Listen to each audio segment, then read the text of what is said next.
Le chapitre 7a, transformation chimique. Que va nous apprendre ce chapitre? Bien, par exemple, sur le terrain, le géologue dispose d'un moyen rapide et efficace pour déterminer si une roche est calcaire ou non. Il peut déposer quelques gouttes d'acide chlorhydrique sur la roche. Une effervescence indiquera alors que la roche est calcaire. La transformation chimique observée entre l'acide et la roche ne fait disparaître qu'une petite quantité de celle-ci. Comment prévoir quelle fraction va disparaître? Eh bien, c'est justement tout l'objet de ce chapitre. Il ne faut pas confondre une transformation physique avec une transformation chimique. Quelles sont ces différences? Si nous commençons à nous intéresser aux transformations physiques, nous pourrons prendre par exemple le passage de la glace à l'état solide vers l'état liquide. Il s'agit de la fusion de la glace. Le passage de l'eau liquide à l'état gazeux, qu'on nomme la vaporisation de l'eau. Et le passage de l'état solide directement à l'état gazeux du diode.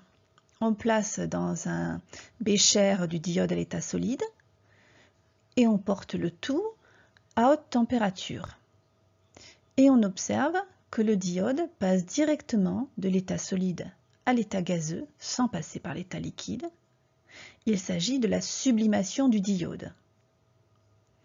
Si on place sur le bécher un ballon contenant des glaçons, les parois du ballon vont être donc très froides et quand les vapeurs de diode vont rentrer en contact avec ces parois très froides, elles vont se condenser, c'est-à-dire qu'elles vont passer directement de l'état gazeux à l'état solide.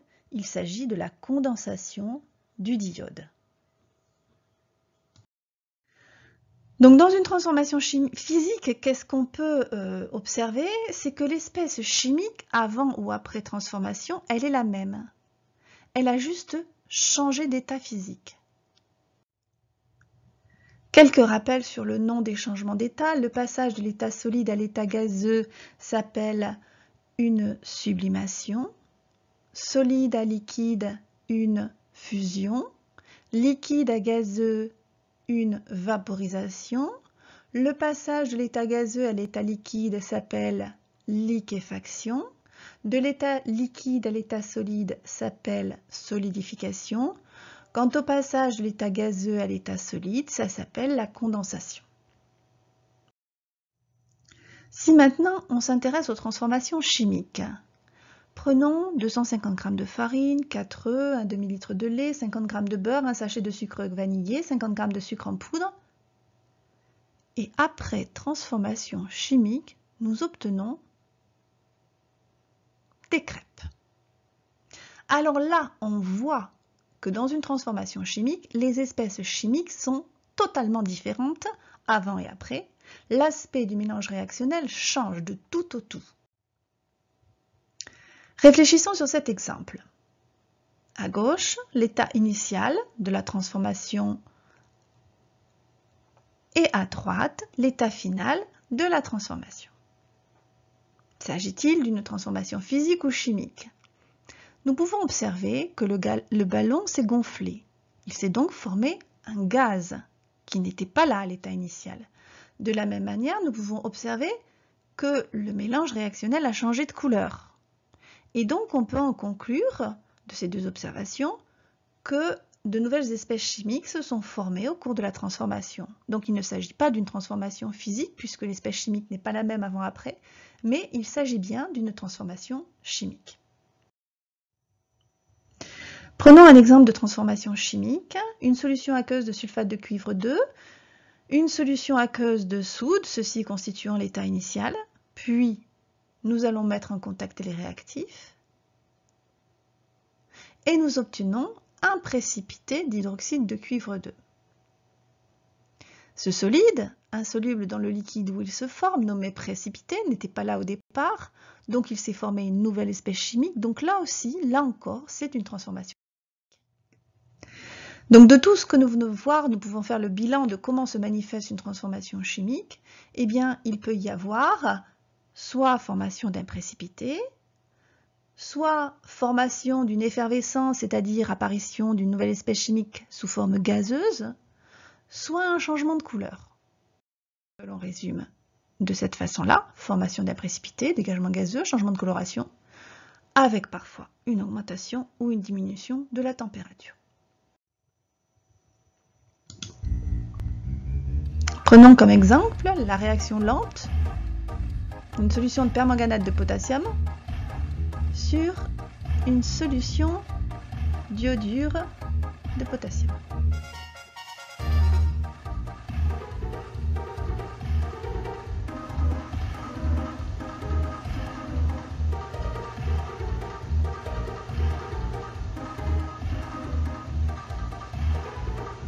Au bout de 5 puis 8 minutes, nous voyons un changement de couleur du milieu réactionnel. Petit à petit, la coloration violette disparaît.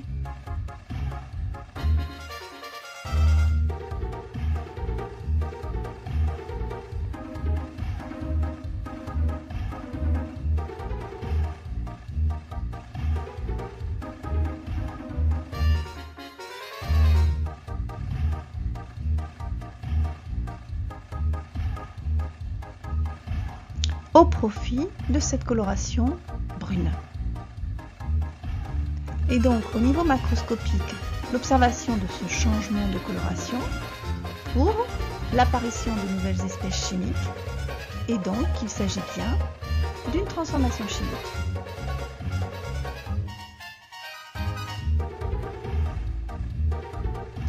Au bout de 10 minutes, la coloration brune s'estompe.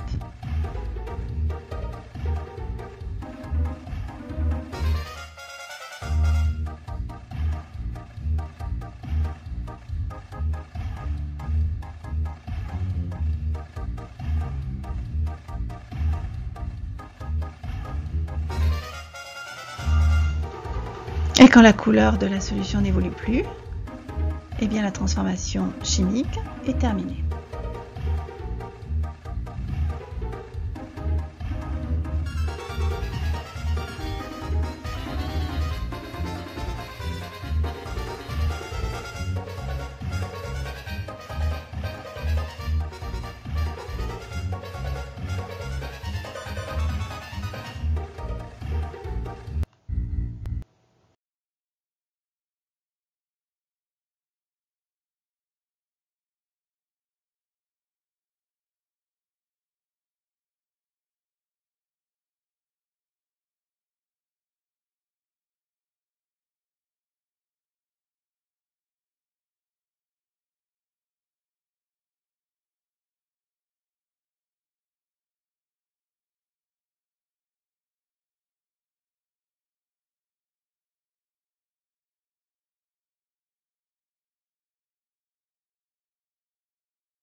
Une transformation chimique décrit les modifications observables dans un système chimique lors de son passage de l'état initial à l'état final, s'accompagnant de la formation de nouvelles espèces chimiques.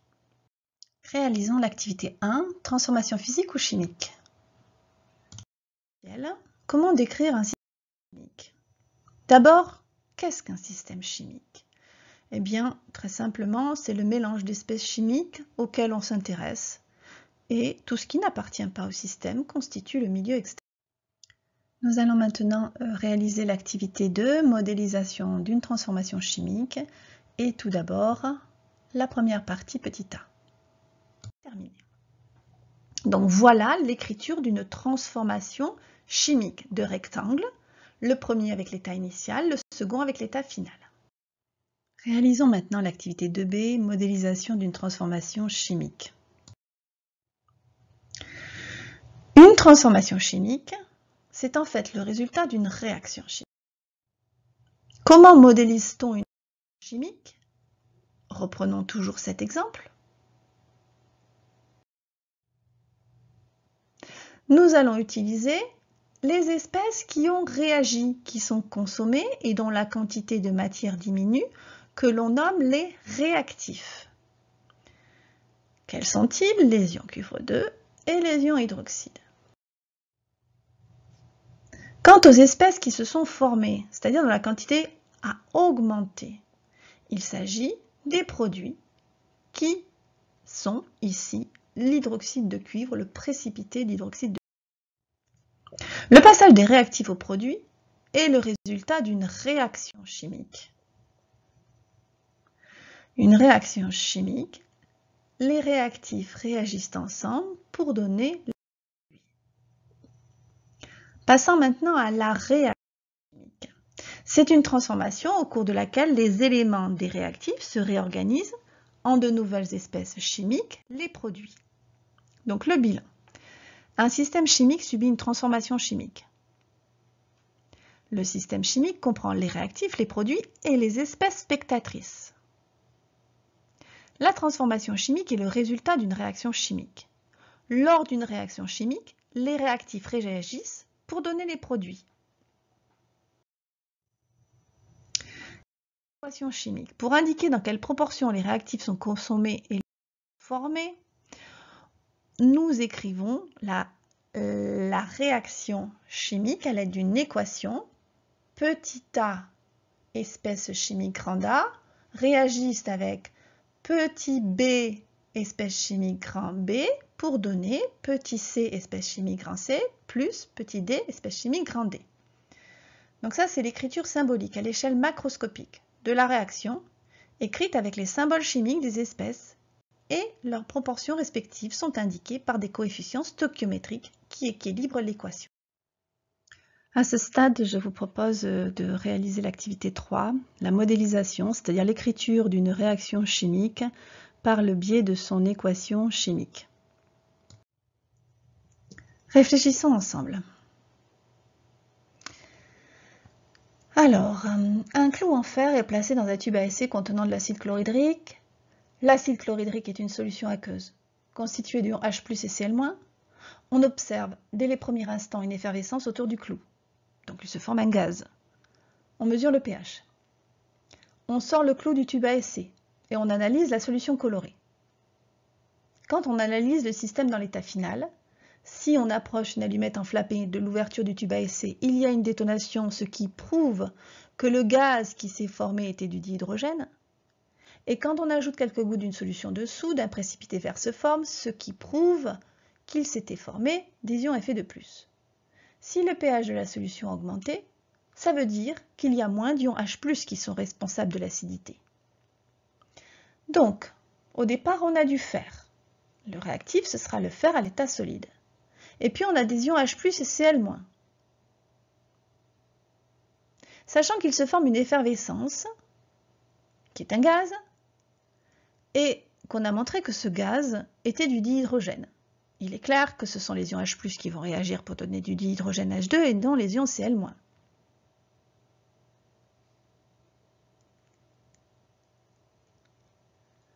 Maintenant, le fait qu'on ait ajouté quelques gouttes d'une solution de soude et qu'on ait obtenu un précipité vert, cela prouvait la formation des ions Fe2+ aqueux qui étaient donc des produits. Donc en rouge, j'ai noté les réactifs, en bleu les produits. Il faut équilibrer l'équation en éléments et en charges. Et clairement, d'une part, si on s'intéresse aux charges, à droite, on a deux charges positives pour un ion Fe2+.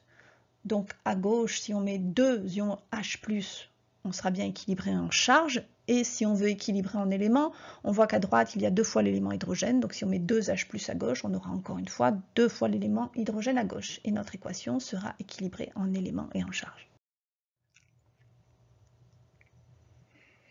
Voyons un peu d'histoire, test de mémoire à court terme, que vous irez voir en faisant l'histoire des sciences.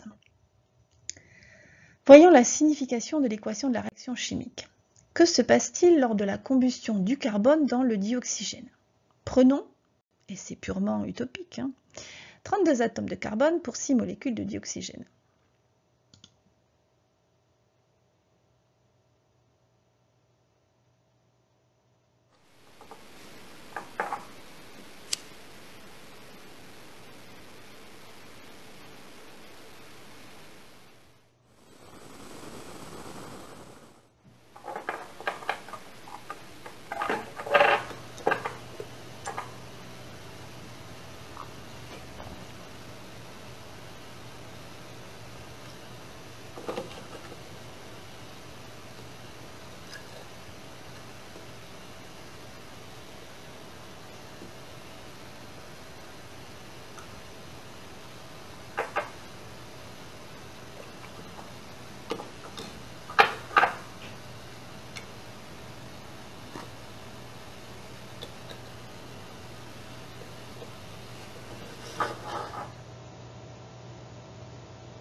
Donc microscopiquement, on peut modéliser ça comme ça. Au départ, on a 32 atomes de carbone très liés. Ils sont à l'état solide, donc ils sont en contact les uns avec les autres et juste animés d'un léger mouvement de vibration. Et à droite, on a 6 molécules de dioxygène à l'état gazeux, donc elles sont séparées par du vide et sont en mouvement incessant et désordonné. Donc avant la combustion, ça donne ça.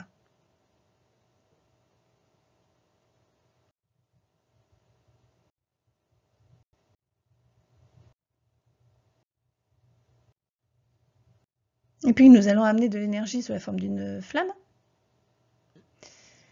Et donc on va porter à haute température tout ça. L'énergie d'agitation thermique sera suffisante pour que la réaction se fasse et qu'une molécule de dioxygène réagisse avec un atome de carbone pour donner une molécule de dioxyde de carbone. On recommence. Encore. Une autre fois. Jusqu'à ce que la réaction s'arrête.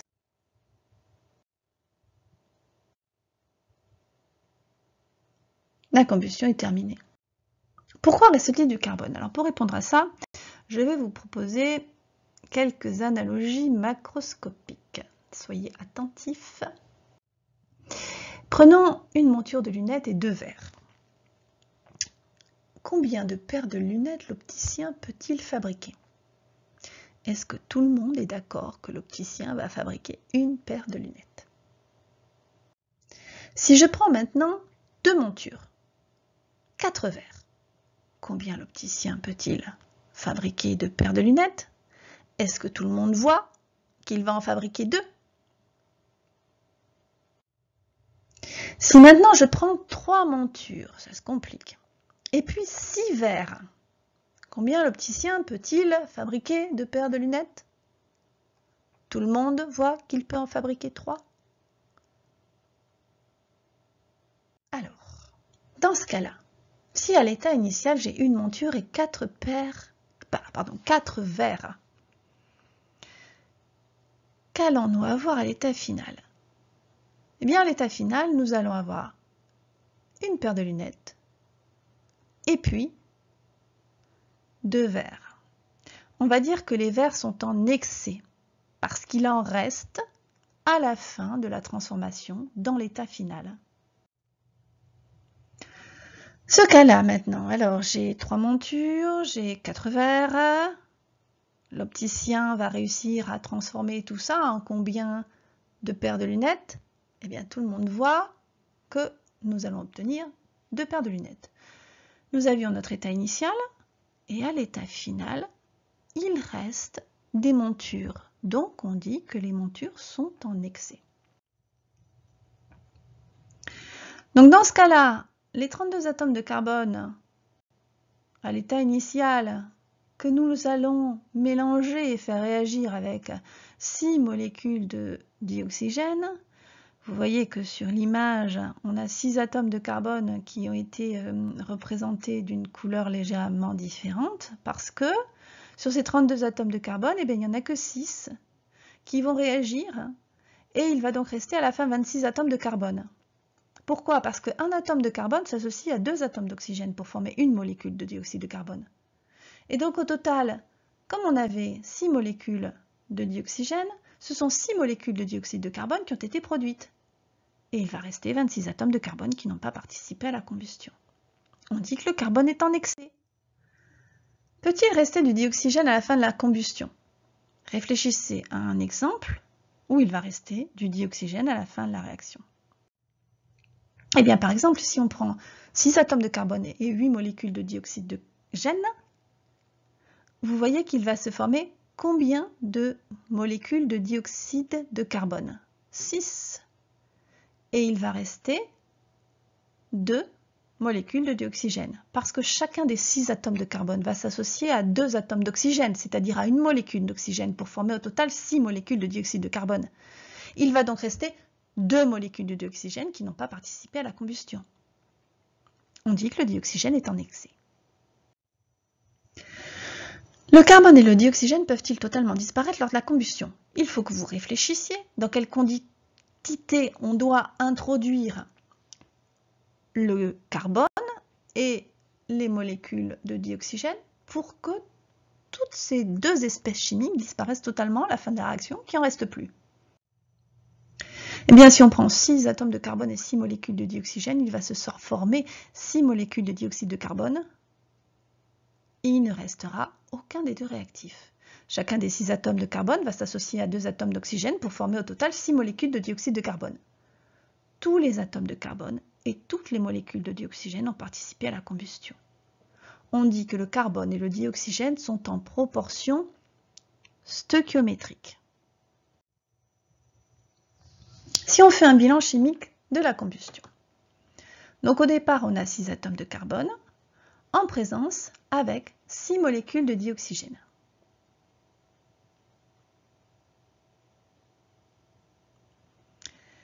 Et à la fin, il va se former 6 molécules de dioxyde de carbone, qui vont donc être constituées de 6 atomes de carbone et de 12 atomes d'oxygène.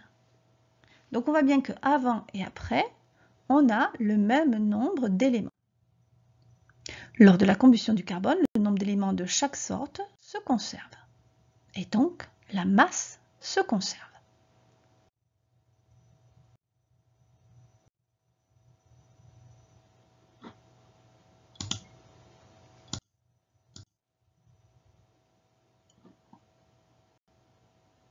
La masse des réactifs ayant réagi doit être égale à la masse des produits formés. Si on veut écrire l'équation, on va représenter ces modèles moléculaires par le symbole des éléments. Donc le carbone, son symbole c'est C, le dioxygène c'est O2, le dioxyde de carbone c'est CO2. Pour simplifier l'écriture, on va placer devant les formules les plus petits nombres entiers possibles. Donc ici, l'équation va s'écrire 1C plus 1O2 donne 1CO2. Or, il se trouve que par convention, on n'écrit pas le 1. Donc on va juste écrire C plus O2 donne CO2. Si on veut représenter la réaction chimique à l'échelle macroscopique du chimiste, pour réfléchir à ça, je vous propose ce petit exercice. Donc si on prend deux molécules de dihydrogène avec une molécule de dioxygène, on va obtenir 2 molécules d'eau. Que se passe-t-il dans ce cas? Eh bien, vous voyez que nous avons 4 molécules de dihydrogène qui réagissent avec 2 molécules de dioxygène pour donner 4 molécules d'eau. On complique. Qu'est-ce qu'on peut écrire dans ce cas-là? Eh bien, 6 molécules de dihydrogène réagissent avec 3 molécules de dioxygène pour donner 6 molécules d'eau. Compliquons encore beaucoup. Combien de molécules de dihydrogène vont réagir avec 1000 molécules de dioxygène? Le double. 2000 molécules de dihydrogène réagissent avec 1000 molécules de dioxygène pour donner 2000 molécules d'eau. Donc ça signifie la même chose, mais comme on convient d'écrire l'équation chimique le plus simplement possible, eh bien on l'écrit avec les coefficients stoichiométriques entiers les plus petits possibles. Les coefficients stoichiométriques, ce sont les nombres qui sont devant les formules chimiques dans l'équation. Donc microscopiquement, on dit que 2 molécules de dihydrogène réagissent avec une molécule de dioxygène pour donner 2 molécules d'eau. Ou alors on va écrire que 2000 molécules de dihydrogène réagissent avec 1000 molécules de dioxygène pour donner 2000 molécules d'eau. Si on complique, et maintenant qu'on recherche le nombre de molécules de dihydrogène nécessaires pour faire réagir Na molécules de dioxygène. Bien, nous allons écrire 2Na molécules de dihydrogène plus Na molécules de dioxygène donne 2Na molécules d'eau.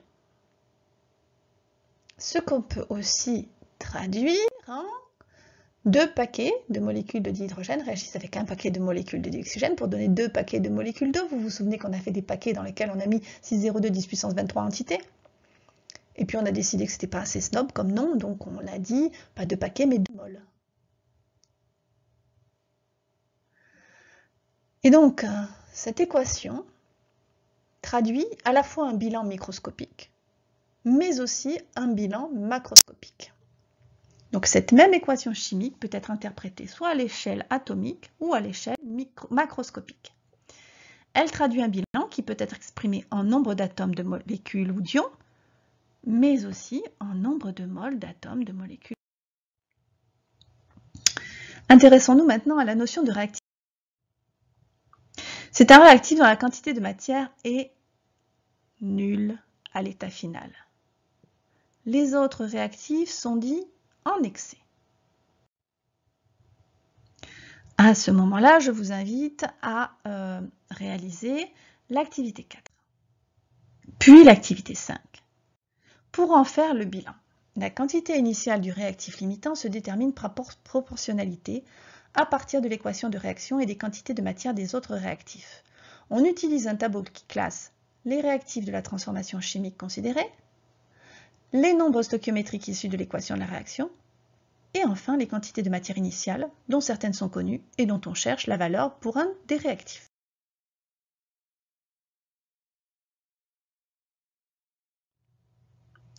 Dans le cas de la réaction chimique entre une espèce chimique grand A et une espèce chimique grand B, modélisée par l'équation de la réaction, petit a espèce chimique A réagissent avec petit b espèce chimique B pour donner les produits.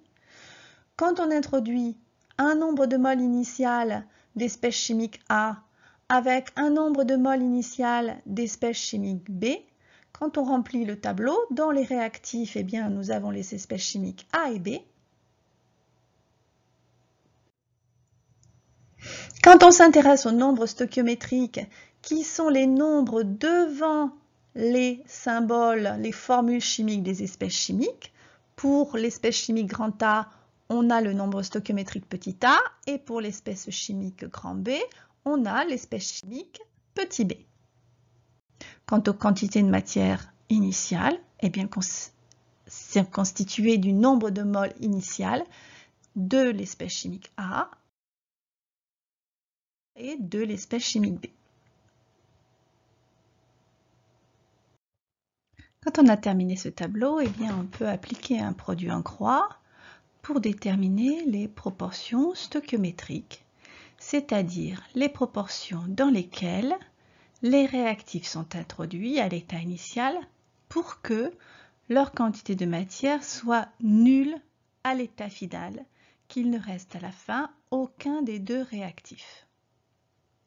Donc ce produit en croix nous donne petit a fois le nombre de moles initial de l'espèce chimique grand B est égal à petit b fois le nombre de moles initial de l'espèce chimique grand A. Ce qui peut se mettre sous la forme Ni, nombre de moles initial de l'espèce chimique grand A divisé par petit a, doit être égal au nombre de moles initial de l'espèce chimique grand B divisé par le nombre petit b pour que les proportions soient stoichiométriques. C'est une façon plus facile de retenir les proportions qui existent entre les quantités de matière initiale des réactifs. Quand ces quantités de matière ne respectent pas les proportions stoichiométriques, c'est-à-dire quand les quantités de matière initiale des réactifs n'obéissent pas à l'équation précédente. Pour identifier le réactif limitant, que faut-il faire? Il faut comparer ces quotients et c'est le plus petit de ces deux quotients entre Ni de A divisé par petit a et Ni de B divisé par petit b qui va correspondre au réactif limitant, c'est-à-dire le réactif qui va disparaître totalement à la fin de la réaction et dont la quantité de matière sera nulle à la fin de la réaction. À ce moment-là du cours, je vous invite à réaliser l'activité 6. Alors, une petite application rapide. La question est de réfléchir, est-ce que dans ce cas-là, les proportions sont stoichiométriques ou pas? Donc, qu'est-ce qu'on vous donne? On vous donne l'équation chimique de la transformation chimique qui a lieu entre le méthane et le dioxygène.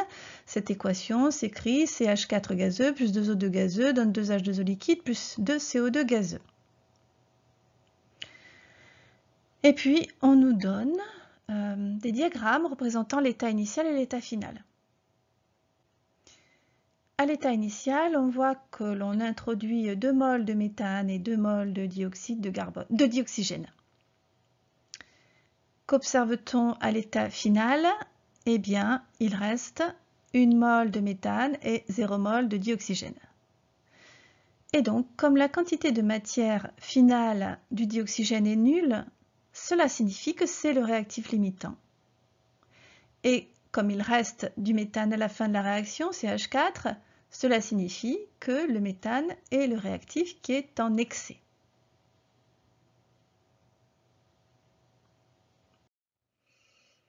Dans ce cas-là, donc c'est toujours la même transformation chimique modélisée par la même équation chimique. Et l'état initial est différent. On met une demi-mole de méthane, CH4, pour 2 moles de dioxygène. On observe l'état final et on s'aperçoit qu'il reste du dioxygène. Donc, est-ce que les proportions sont stoichiométriques? Non, car si les proportions étaient stoichiométriques, les deux réactifs auraient totalement disparu lors de la réaction, leur quantité de matière aurait été nulle à la fin pour les deux. Quel est le réactif limitant? Le réactif limitant, c'est celui dont la quantité de matière est nulle à l'état final. Donc on observe l'état final, on voit que le dioxygène a une quantité de matière qui n'est pas nulle, à l'état final, il en reste, donc c'est le réactif limitant, et que par contre, le méthane a bien une quantité de matière nulle à l'état final, c'est donc lui le réactif limitant. Continuons avec une autre activité. Dans ce cas, on nous présente la combustion du dihydrogène H2 modélisée par l'équation de la réaction 2H2 plus O2 donne 2H2O. Ce que l'on peut représenter microscopiquement par deux molécules de dihydrogène qui vont réagir avec une molécule de dioxygène pour donner deux molécules d'eau. Si on s'arrête un petit peu sur cette représentation microscopique, on peut dire que, d'une part, il faut le double de molécules de dihydrogène par rapport aux molécules de dioxygène pour que les réactifs soient dans les proportions stoichiométriques. Et sinon, eh bien, on voit que si deux molécules de dihydrogène réagissent, cela donne deux molécules d'eau. Autrement dit, le nombre de molécules de dihydrogène qui réagissent et qui sont transformées est égal au nombre de molécules d'eau formées. Bien. Ensuite, on nous propose 3 expériences avec à chaque fois un état initial différent. Et on nous demande, pour les 3 cas, de représenter l'état final. Pour l'expérience numéro 1, on observe 4 molécules de dihydrogène que l'on va mettre en présence et faire réagir avec 4 molécules de dioxygène.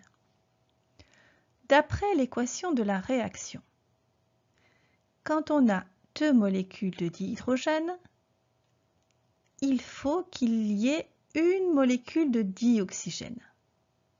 Là, on a 4 molécules de dihydrogène, donc elles vont réagir avec 2 molécules de dioxygène. Et donc, il va en rester 2 molécules de dioxygène à l'état final. Bien, donc on retient qu'il va falloir représenter 2 molécules de dioxygène à l'état final qui n'auront pas réagi. Ce dioxygène est le réactif en excès. Et maintenant, il nous faut calculer le nombre de molécules d'eau. Or, à l'introduction, dans l'aspect microscopique de la réaction, nous avons vu qu'il se trouve qu'il se forme autant de molécules d'eau qu'il y a de molécules de dihydrogène au départ. Et donc ici, il suffit de compter le nombre de molécules de dihydrogène, 4. Ces molécules de dihydrogène étant le réactif en défaut, elles vont totalement réagir et il va donc se former 4 molécules d'eau. Donc voilà notre état final avec ces 4 molécules d'eau, sans oublier les 2 molécules de dioxygène. Observons la seconde expérience. Nous mettons 4 molécules de dihydrogène en présence de 2 molécules de dioxygène. Et on voit que dans ce cas-là, les réactifs sont introduits dans des proportions telles qu'il y ait le double de molécules de dihydrogène par rapport aux molécules de dioxygène. On est exactement dans les proportions stoichiométriques, c'est-à-dire qu'il ne restera aucun des 2 réactifs à l'état final.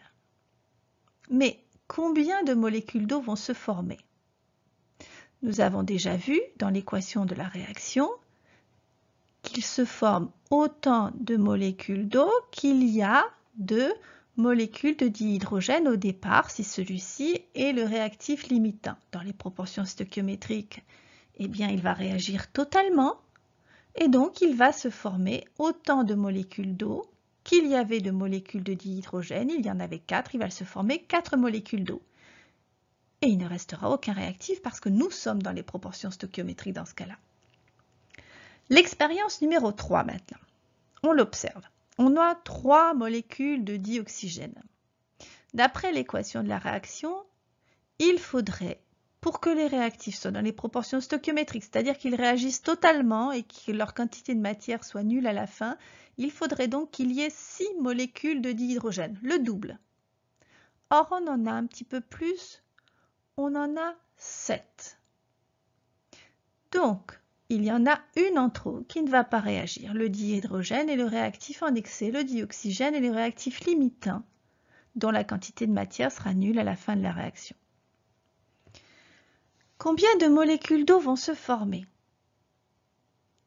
Eh bien, si on prend l'équation de la réaction, si on s'intéresse au dioxygène, on voit que il se forme le double de molécules d'eau par rapport au nombre de molécules de dioxygène au départ. À chaque fois qu'il y a une molécule de dioxygène qui réagit, il se forme 2 molécules d'eau. Donc ici, nous avons 3 molécules de dioxygène qui réagissent. Il va se former 3 fois 2 égale 6 molécules d'eau.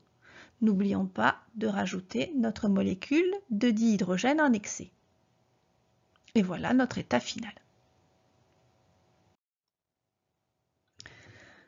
Une autre application. On nous demande de déterminer le réactif limitant. Au cours des transformations ci-dessous, les quantités initiales des réactifs A et B sont égales à 3 moles chacune. On nous donne la modélisation par une équation chimique de plusieurs réactions chimiques. Donc la première, on a 2Mg plus O2 donne 2MgO. La seconde, on a Al3+ plus 3Cl- qui donne AlCl3. Et la dernière, on a H2 plus Cl2 qui donne 2HCl. La question est, d'après les quantités initiales des réactifs A et B, déterminer le réactif limitant dans chaque transformation. Donc, nous avons vu qu'il faut comparer les quotients Ni de A divisé par petit a et le quotient Ni de B divisé par petit b.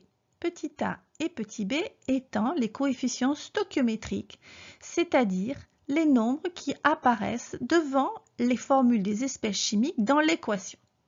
Pour la première, nous avons 2Mg, c'est-à-dire que pour le réactif A qui est le magnésium Mg, le coefficient stoichiométrique est 2, qui réagissent avec 1O2, c'est-à-dire que pour le réactif B qui est le dioxygène, le coefficient stoichiométrique est 1.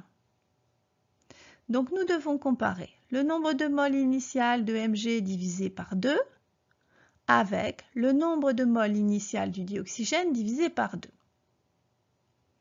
Le nombre de moles initiales sont égales à 3 à chaque fois. Donc pour le magnésium, ce quotient devient 3,5. Et pour le réactif B, ce quotient est égal à 3 divisé par 1, c'est-à-dire 3. Il est clair que 3,5 est plus petit que 3. Donc dans ce cas-là, le réactif limitant, c'est le magnésium. Dans le second cas, on a l'espèce chimique A qui sont des ions Al3+, avec un coefficient stoichiométrique qui est égal à 1. Pour le réactif B, nous avons des ions chlorure, pour le réactif B, avec un nombre stoichiométrique, un coefficient stoichiométrique qui est égal à 3. Donc il faut comparer Ni de Al3+ divisé par 1 avec Ni de Cl- divisé par 3. Donc à gauche, 3 divisé par 1 nous donne 3. À droite, 3 divisé par 3 nous donne 1. Le quotient le plus petit correspond au réactif B, qui est donc le réactif limitant. Il va totalement disparaître à la fin de la réaction, sa quantité de matière sera nulle. Le dernier cas, le réactif A est du dihydrogène, le réactif B est du dichlore. Les coefficients stoichiométriques sont tous les deux égaux à 1. Et cette fois-ci, quand on va comparer le nombre de moles initial de A divisé par petit a avec le nombre de moles initial de Cl2 divisé par petit b, nous allons obtenir 3 divisé par 1 des deux côtés.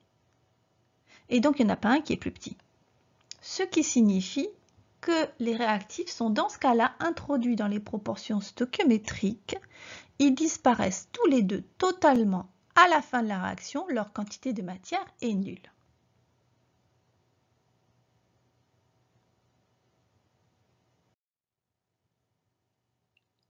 On recommence dans cette cas-ci.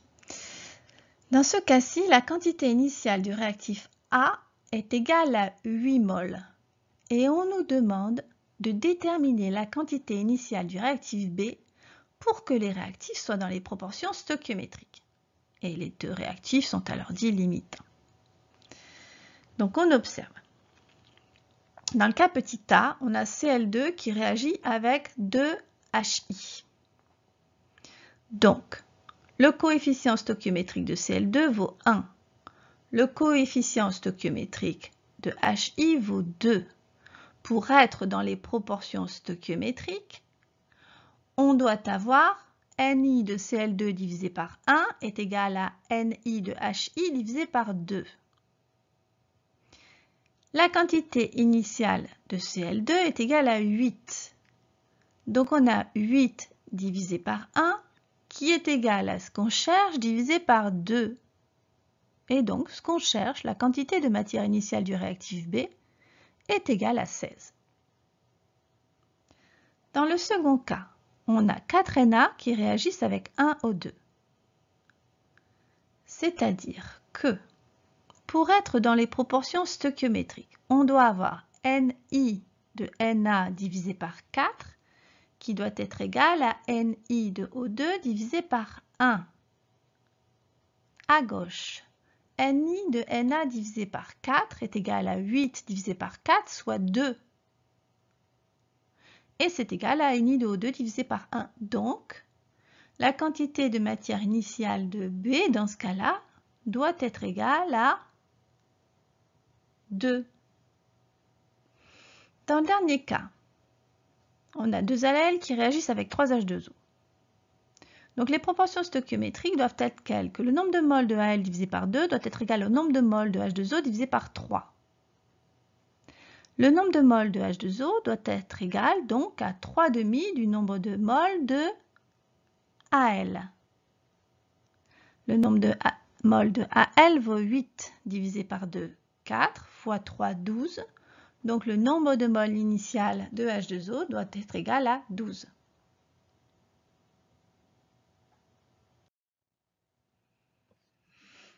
Bien, il faut placer les mots, espèces chimiques spectatrices, des réactifs, des produits et réactifs limitants. On nous donne une équation de réaction avec plusieurs choses. 2 fois Na plus Aq plus OH moins Aq plus Cl2 gazeux donne 2 fois Na plus Aq plus Cl moins Aq plus ClOAq plus H2O liquide. Et on nous donne les évolutions quantitatives des quantités de matière concernant les ions de cette transformation. On va d'abord s'intéresser aux quantités de matière nulles à l'état final. Ce sont les deux droites vertes et violettes. Ce sont donc celles dont la quantité de matière est nulle à l'état final, et donc on peut considérer que ce sont des proportions stoichiométriques, ce sont les réactifs. Il n'avait pas besoin d'être nuls ces quantités de matière. Il suffit de regarder les droites qui ont une pente négative, c'est-à-dire qui sont décroissantes, qui indiquent que la quantité de matière diminue au cours du temps. Ensuite, il suffit de regarder les droites qui indiquent que la quantité de matière augmente au cours du temps. Ce sont les produits. Quant à la droite rouge, dont la quantité de matière ne varie pas au cours du temps, elle constitue les espèces chimiques spectatrices. Si ils sont nuls tous les deux, leur quantité de matière à la fin, ça veut dire qu'on était dans les proportions stoichiométriques. Nous allons maintenant parler des effets thermiques des réactions chimiques. Une transformation chimique est un processus qui affecte aussi l'énergie que possède un système chimique. Les révisions que vous pourriez faire sont celles sur l'énergie que nous avons déjà fait. Je vous rappelle un point étymologique, exo ça signifie vers l'extérieur, endo ça signifie vers l'intérieur. Je vous rappelle la convention porte-monnaie. Quand de l'argent rentre dans votre porte-monnaie, il est compté positivement et il s'agit d'une transaction financière endo-financière. À l'inverse, quand de l'argent sort de votre porte-monnaie, eh bien, il est compté négativement et c'est une transformation qui peut être qualifiée d'exo-financière puisque cela va vers l'extérieur de notre système porte-monnaie. C'est donc la même chose que nous avons vu aussi, qui est valable aussi pour les transformations physiques. Elle s'applique aussi aux transformations chimiques, cette convention entre guillemets porte-monnaie. Donc, pour les flèches bleues, la numéro 1, l'encadré numéro 1, nous voyons que de l'énergie est cédée vers l'extérieur du système et donc il s'agit d'une transformation exothermique qui est comptée négativement. Le transfert thermique, l'énergie échangée est comptée négativement. À l'inverse, du cas où de l'énergie rentre dans le système gagne de l'énergie et donc la transformation est endothermique et tout ce qui entre, toute énergie qui entre dans le système, qui est captée par le système est comptée positivement. Des exemples de transformation chimique exothermique et des exemples de transformation un peu plus tard chimique endothermique. Donc quand le système cède globalement de l'énergie, cette énergie cédée peut se traduire par un effet thermique correspondant à une élévation de la température du milieu extérieur et dans ce cas-là, la transformation est dite exothermique.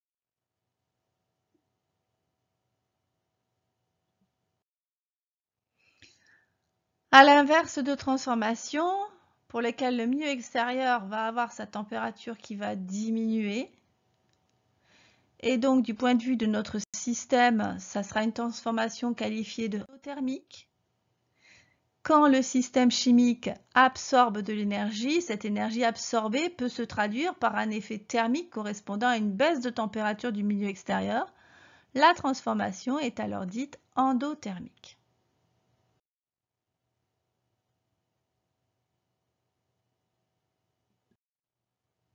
Dans certains cas, la transformation est athermique et ne s'accompagne d'aucun effet thermique. Il n'y a pas d'échange d'énergie.